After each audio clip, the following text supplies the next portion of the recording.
Hey guys, and welcome back to VGU Plays Dark Souls 2! I'm Dom the Expert of Calls from VideoGamesUncovered.com, and we're back with Jeff in Majula.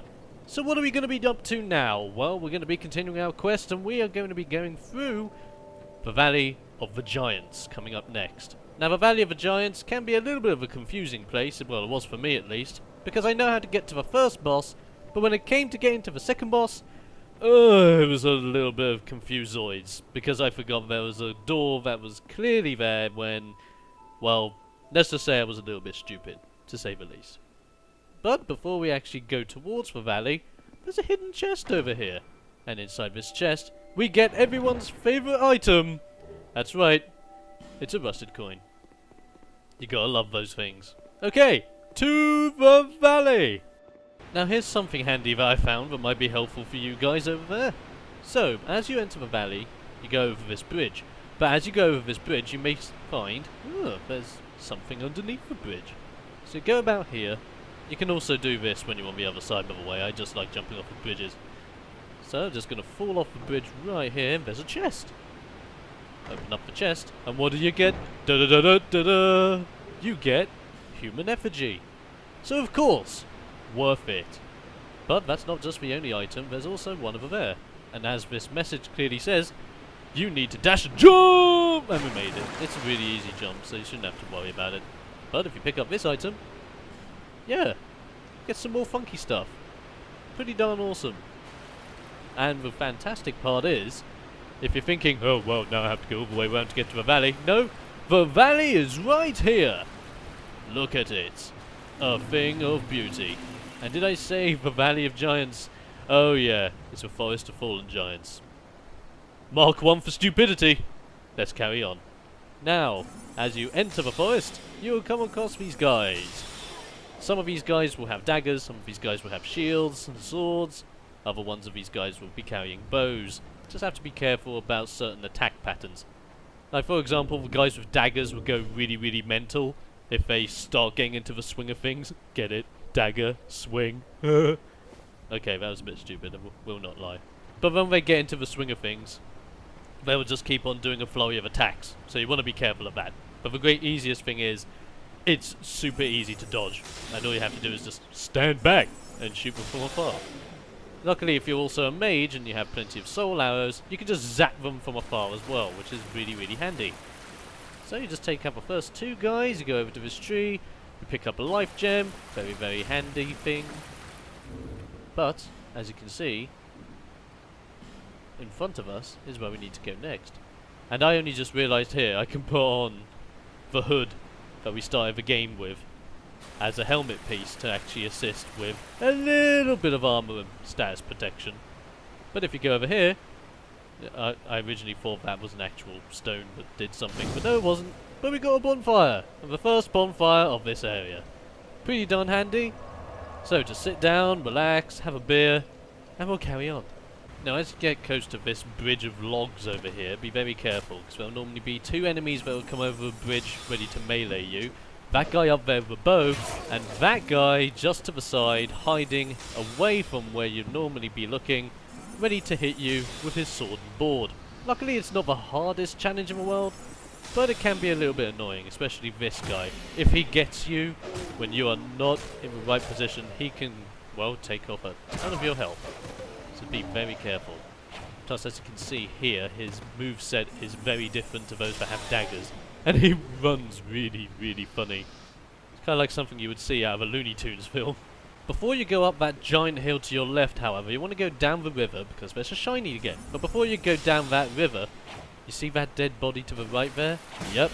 It's an enemy just waiting for you to get that item, because he'll appear behind you and start smacking you with an axe hand. Which is never handy. So take him out first, run down the river, and then you will claim your brand new shinies, which is another soul. Very handy if you need that last little bit to level up. Or heck, if you just want souls to refine some items, buy some new ones. You know, souls, they're handy. It's all good in the hood. Now coming up next is possibly one of my favourite areas in the game so far. Many people don't like this area. I think it's actually really good, just from a games design perspective. Yeah. a massive grassy arena where you have a ton of guys following you, all with different movesets. So you have sword and board guy, axe guy, dagger guy. So all you got to do is really easy in this area and kite these guys as much as you can and hit them when it's best to hit them, and it's better for obviously you rather than them. But whilst that fight's going on, you've also got an archer up above, which luckily you can just negate completely if you're battling these guys behind the massive tree that's in the center of the map. So the archer shouldn't be a giant problem for you, especially since you're going to be dodging most of these guys' attacks anyway. And as you can see, there's also a soldier over there, just sitting by the tree. Now, he doesn't naturally aggro you, so you don't even need to fight him if you don't want to. But if you do fight him, he drops a really good sword, and that sword has electric damage, which is pretty darn awesome to get, especially if you're doing a faith build with a little bit of strength and dexterity. Very, very good. I think the only problem that I have with the sword is that early on it's not as powerful as another sword that you can get a little bit later on in this area. But I will say that if you level up this sword more than that sword, yeah, this sword is way better. But before we take on that sleeping guy, we're just going to loop around and take on that archer. I would say be very careful when going up these stairs, because as soon as you start going up, oh yeah, there's two guys, one with an axe, and just one with fisticuffs. They won't be a big problem, but as you can see here, I'm a mage and I can't really use soul arrows. Luckily, did pick up that dagger from earlier on in the tutorial place, so the dagger is really handy here. Oh yes, and before you just go aimlessly towards the archer to kill him, go up here, and look, there's another shiny. You want to pick that up, and now we can face that archer person. Luckily, this entire area is bridged, so you don't have to worry about jumping, unless you want to get the little item after you defeat this archer guy, which I will be getting straight afterwards. I pop a life gem here, just simply because I only just realised how much health I had left. But it's not a big problem, the guy was almost dead anywho. Okay, so before we carry on, I just thought to myself, okay, there's got to be something on the other side, and there is. And of course, there are jumping notes, which can only mean one thing: timing jump! I love the fact that jumping is so much easier in this game. Now, I didn't mind it in the original Dark Souls, it's just so much better here. And yeah, you pick up a short sword. Very good. It's an okay sword, especially if you started off the game with a sword or a dagger that's not as good. This sword's pretty okay. But of course, if you want to work towards a sword that you know is going to be good, get the sword that we're going to get off of that sleeping guy, who we're going to fight right now! So in earlier builds of Dark Souls 2, this guy was naturally aggro to you, which would be a massive pain in the butt to anyone in this area, especially if they're facing all these enemies.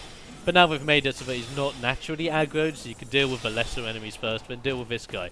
So if you are going as a mage build against this guy, you have it easy. You have it super duper easy.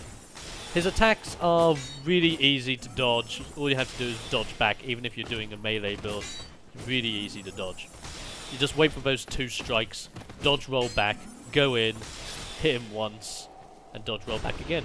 And after you kill him, you get Hilda's Knight Sword. Now that's the sword that has an electrical charge to it. Very handy. And also, before you go through the mist gate, don't be an idiot like I was on my melee build character that I'm doing on the side of this playthrough, and be killed by this guy. Yeah, that happened to me, and it's actually quite annoying. Just make sure that all the enemies are killed before you go through a mist gate. Unlike Dark Souls 1, if you're in the middle of going through a mist gate, you don't have invincibility frames anymore. Just saying.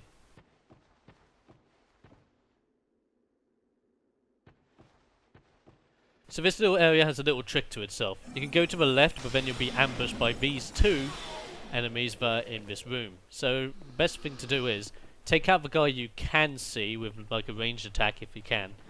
Then this axe guy will come after you. Take out the axe guy, which is relatively easy, since you should be able to stagger all his blows as long as you have the stone ring, which is pretty easy to get early on. I wouldn't say that mole guy is incredibly hard. He's harder, definitely, if you're running a melee class. So if you are running a melee class, you may not have the stone ring, but even if you don't have the stone ring, you should be able to stagger these guys really easily or dodge their attacks by now. They're really, really easy to calculate. And then you face this new guy over here, who's a little bit tougher than your average enemy. He has a longer sword, and he two-hands it. He can do more damage to you. So all we're going to do is we're going to aggro him with a soul arrow and stab him a couple of times with our dagger. Simple as. So the careful bit about this area is that if you go in too rashly, you will be ambushed. Hard. So be careful on that front. Now this part is relatively easy. Now you might want to be careful here if you are a mage class, because as you can see here, I'm running out of soul arrows pretty darn fast. And I have to deal with this enemy at the top of these stairs. Yep, I've just ran out. So now I'm going to have to use my dagger and the broken sword hilt that I also picked up whilst in that little arena area. Now as you can see up there, there's another enemy that isn't aggro to you straight away. But as you go up, that enemy's going to start throwing fire bombs at you, whilst you now have to fight these two melee guys. But they're both dagger wielders. So these are the fast hitting guys that will just take off a lot of health over time if they hit you the first time. So just be careful. You can easily take out these guys away from a firebomb dude. But then when you're ready to take on Mr. Firebomb, you just want to strafe left, straight right, get to him, knock him off, and then downstrike him when you can. And he's relatively easy to defeat as well. He's not that much of a pain in the butt. Like, you don't want to get stuck down there like I did, because that did quite a considerable amount of damage. What you want to try is, you want to try and get him back out. But if you can't get him back out and you're getting really bored of the idea that he just can't get out of a hole, just jump attack him. That also works. And it gets rid of him faster. Now you may be thinking, now we go up the ladder, right? Wrong. Because over here is another shiny, guarded by an axe guy that clearly wasn't aggroed by you coming up the stairs. So this axe guy, as you can guess, is incredibly easy to defeat. Just calculate his attacks, dodge accordingly, slash him a couple of times with your dagger or sword or axe or whatever you're wielding, and whammy, he's down. So now you can pick up your brand new item of items and go up the ladder. And luckily when you go up the ladder you'll find a brand new bonfire. And this, ladies and gentlemen, is where we will be ending the episode of the Cardinal Tower bonfire. I'll be seeing you guys next time, where we will be continuing our adventures with Jeff and find out what this merchant is all about. Until then, I will see you on the other side.